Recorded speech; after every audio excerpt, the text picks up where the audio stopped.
Welcome to second day of Christmas in July, ladies and gentlemen. We have round 2 of $50 in-store credit from our friends at TierZero Games. Now, I had a lot of these to give away, so guys, buckle up. We can just keep giving out free store credit. Everybody, you get all the free singles you want. Just make sure you claim your prize. You know, winner for yesterday, I'm going to be down below. Please, pay me in an orderly manner. If you don't get it by the last day, I'm re-raffling everything back off. So, at least one person hopefully claims their stuff. Yeah, this is bigger than I am. Shocker. Alright, let's dig on into what you guys came here for. That Bujin deck profile. Also, comment down below, like this video, get it into that store credit. Peace out, guys. Yeah, see you on the other.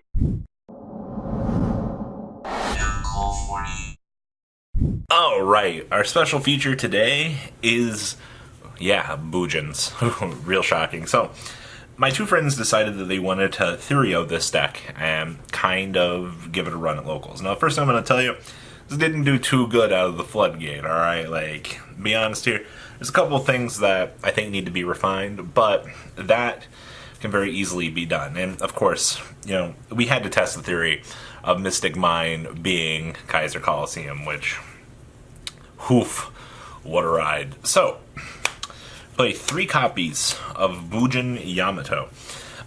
End phase, add a Bujin card from your deck to your hand, and then send one from your hand to the graveyard.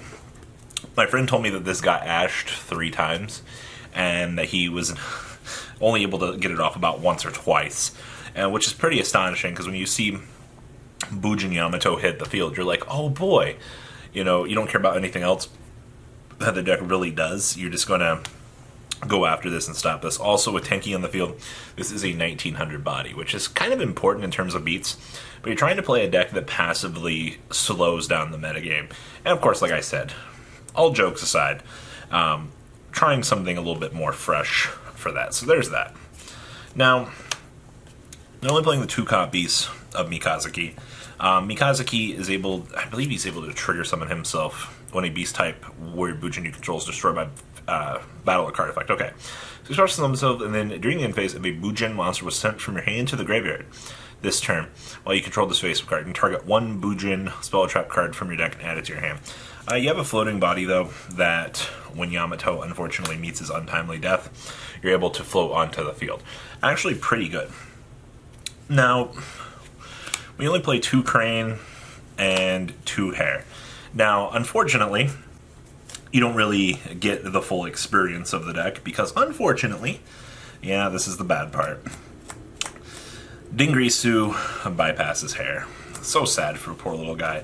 Also, if you're able to, like, actually stick a light monster, you can do some cheesy OTKs, because with the Cranes, you also pack the Triple Honest. And let's be serious here for a second. Watching Yamato come in on a full smack swing through all of this is pretty nuts. Like, I'm scared because of the OTK potential you've actually got. You know, at least the Gadget deck packs triple limiter removal, you know, much like this, but they're packing 5 extra cards to just get those extra pushes a little bit more. So this is pretty scary for what comes out of this. So, things to note though. Insanity. Now, spells. They play triple copies of Fire Formation Tenki. Getting the search onto the Yamato, getting more than 3 copies of Yamato in your deck is really critical. I think a lot of people have forgotten how bad Bujins had it back in the day, because they have to rely on Tenki to search for their stuff. I mean, obviously you have things like Bujin Carnation to kind of make life a little bit better, but you don't have that in this deck, because the way that the format is right now, you don't get to resolve that really at all. Now, the theory in this deck was we're going to attempt to send on Yamato and do dumping. Now, the thing that this deck doesn't have that Sky Striker and the rest of the decks have that look to abuse Mystic Mine is they have a source to attack directly. The biggest thing you're going to get out of this deck is super big buff of Boss Monster Kun that's going to go punch, and that's all you get. So whatever you're doing with the Mystic Mine, you have to start gathering your combo pieces to be able to end the opponent. If you can't get to those combo pieces, your deck kind of falls apart. And honestly, with the way that this format is going, even Mystic Mine can only do so much for Bujins.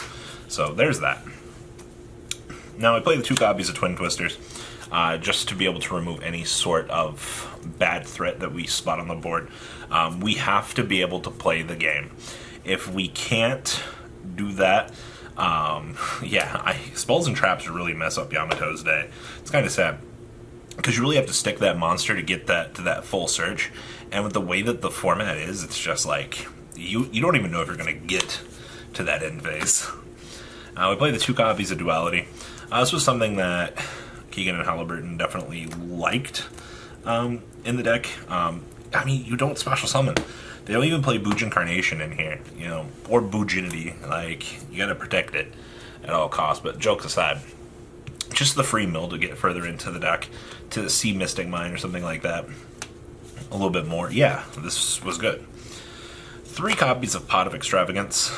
Now, with a deck like this, you don't really care about your extra. I mean, you care about your extra deck because Tiger King, Suzy, Kagutsuchi, Tsukiyomi. I mean, you're trying to be a stun deck with this.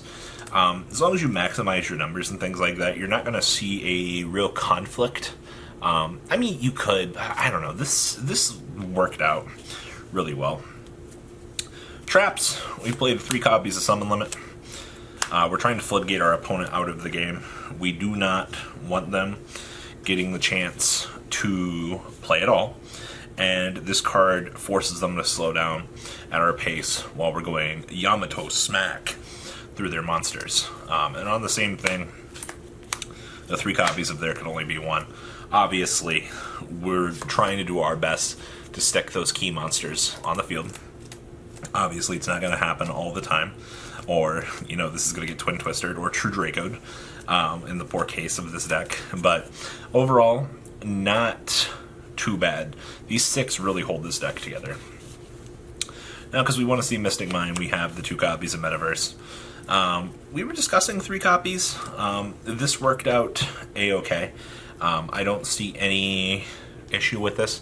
Demise of the Land was considered, but we weren't even maxing out on Metaverse as it was, so this was fine. Triple copies of Trap Trick, because getting to the Metaverse is all the better. Also, we wanted to have access to Imperm-kun to be able to negate what our opponent is trying to set up for us. Blinking that column, blinking a key monster effect, really anything that could be threatening, you can really answer with this. Also, Trap Trick, getting to bring out the Metaverse, was really critical, actually, from what I've seen. Extra deck here. We played triple copies of Bujinte Susanoo. Getting a 2400 body on the field that is able to attack everything that the opponent has. And if you have an honest, OTK your opponent.